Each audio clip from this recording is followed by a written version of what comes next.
ko ng Lord. Amen? Amen? Amen. Pero ang kagandahan, no, ang kagandahan, yung amo ko halos araw-araw, may text po siya. Kasi may mga hinihingi, na alam niyo naman, mga gamit ko sa Pilipinas ay nasunog na. So, parang yung katulad kay ate na kailangang ipadala pa. So, sabi ko, Lord, you will do great things. Kung bakit yung mga bagay na to ay, sabi kong ganon ay pinaprocess mo. I'm not worried because I know I am your child. I am your servant. Amen? Sabi nga, wait upon the Lord. Patiently. Amen? Amen? Kaya nung sinabi po ng amo ko kahapon, do not worry. Sa araw na ito, we should not be worried. Amen? I mean, the God that we are serving is alive. Alive din dapat yung mga anak ng Diyos na nagtitiwala. Amen? They do not belong their hope. Amen?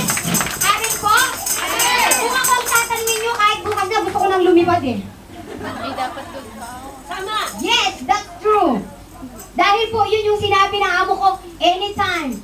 If you are ready and ready na ang lahat, anytime. Kaya sabi ko, Lord, hindi man ako makapagpaalam sa church na ito. Alam ko, alam na nila.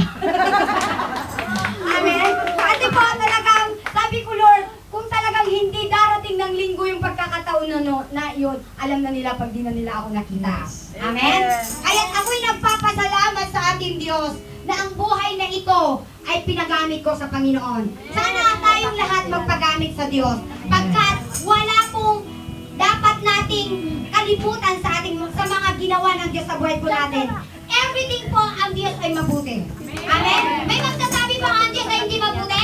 Wala. Wala din po ba? This is the God of Isaac, Jacob,